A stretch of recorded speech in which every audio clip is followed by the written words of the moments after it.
maybe skip tomorrow.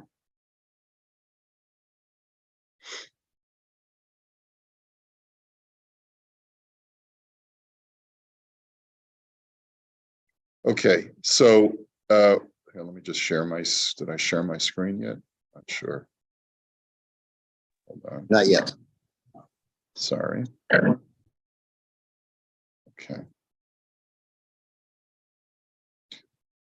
All right. So our question was, what is a person obligated to do before he starts accepting tzedakah? And it seems like if a person is an empty nester and they have an expensive home, then it would seem that in order for them to so we saw a division in halacha. You're not allowed to downsize. You're not obligated to downsize if we're talking about the essentials before taking from the community tzedakah. But if you're taking from private individuals, you're allowed to accept tzedakah without downsizing on the essentials. In other words, you don't have to convert your silverware into flatware, okay? But when it comes to, let's say, frills that a person can live without, then you're obligated to sell those even before accepting private tzedakah. So therefore, legabe hashela harishona. So therefore, vis-a-vis the first shaila, which is a person has a nice dira or a nice home, and they're an empty nester, they've already married off their kids, and now they would like to accept tzedakah from private individuals. Nira lanias daiti shu chayev limkor es diraso, hoel va'ata shechitin kol yiladav ein lo tzarich bedira kol kach gedola. Because now that you've married off your kids, you're empty nesters, you don't have the need for such a large dira, such a large apartment or home.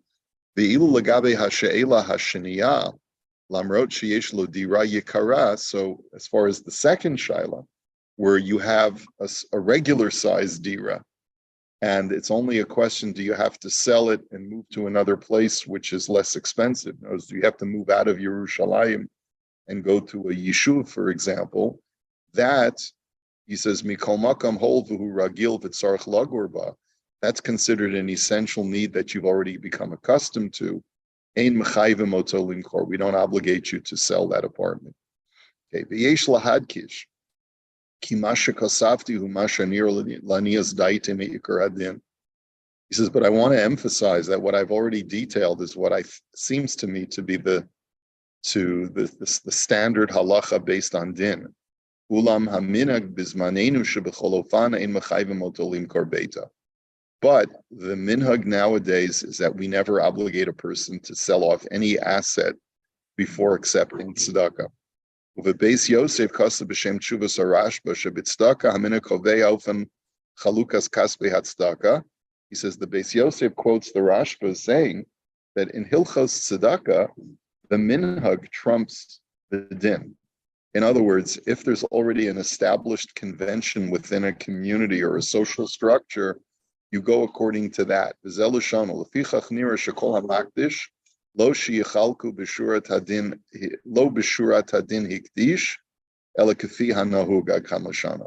when a person dedicates money to tzedakah, everything goes according to the convention.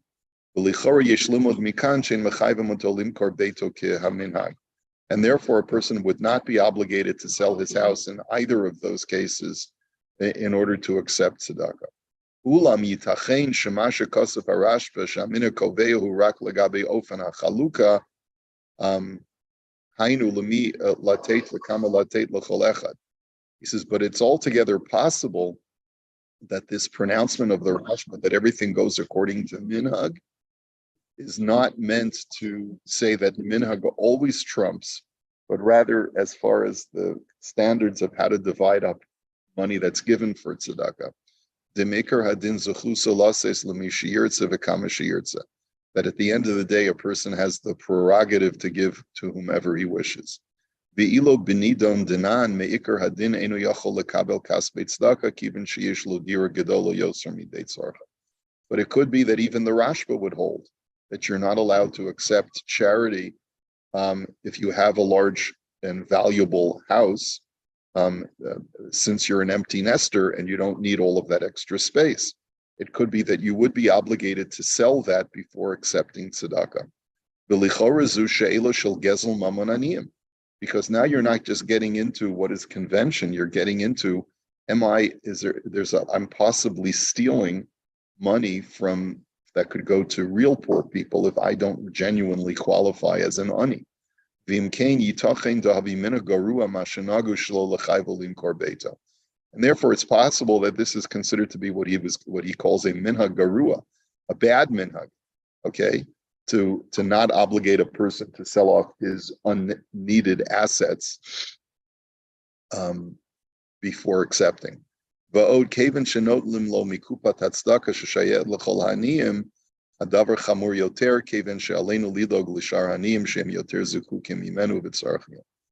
And therefore, especially when a person is accepting from community funds, it may be necessary for the gabbai tzedakah to actually exercise more prudence and tell a guy, listen, with all due respect, I have a limited number of funds that I have to distribute equitably to all of the aniyim in our community.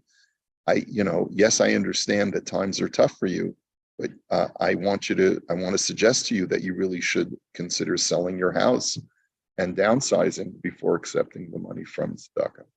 Okay, so that concludes that she'ila. Okay.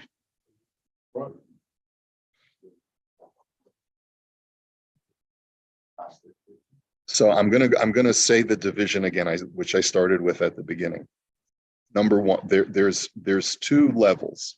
Level number one is where the person who is cash poor has assets that he doesn't need. Okay. Level number two is where he has assets that could be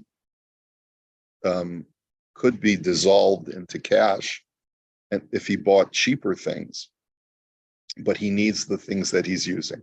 So that's the example of the silverware, right, of the cutlery.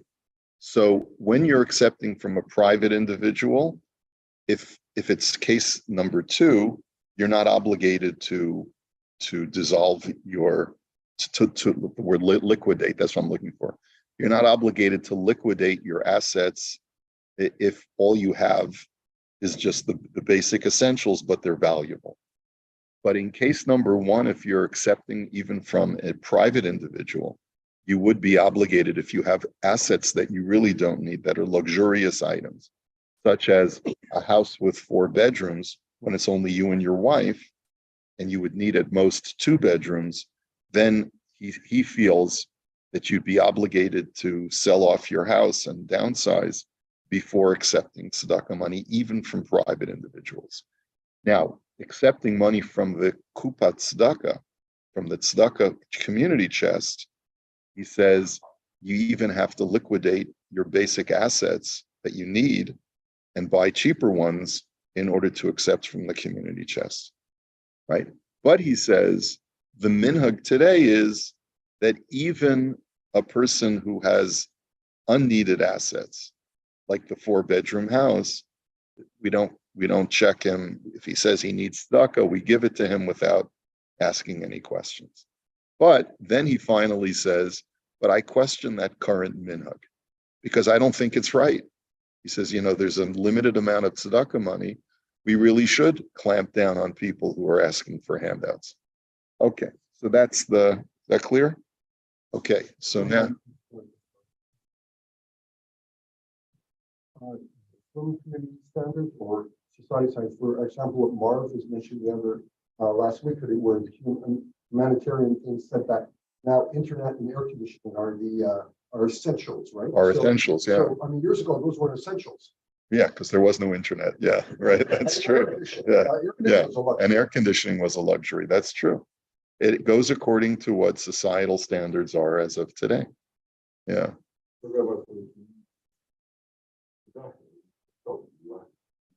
Ask people if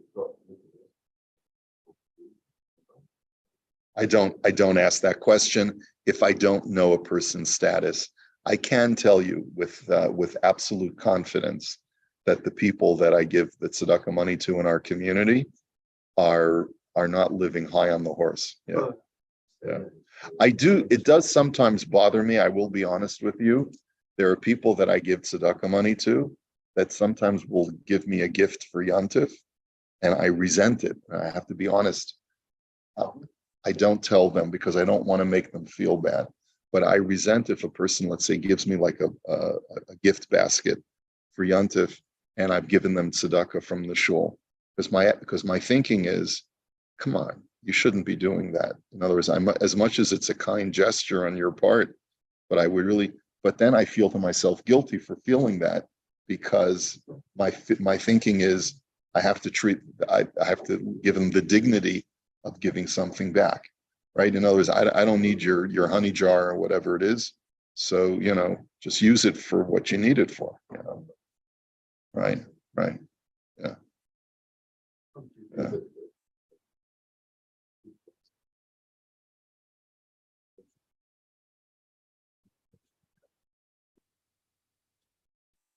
Yes, absolutely. But I don't think, well, that I can think of at least one or two cases of that, but I just don't have the bandwidth to deal with that. I think very few people who are involved in giving out tzedakah, unless it's a full-time occupation as a gabbai tzedakah.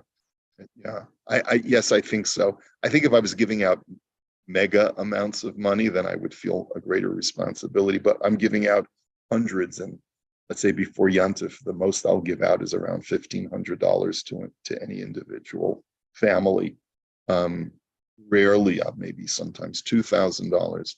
But for that kind of money, a couple of times a year, I don't feel that it's my business to be more interventional. Okay. All right. So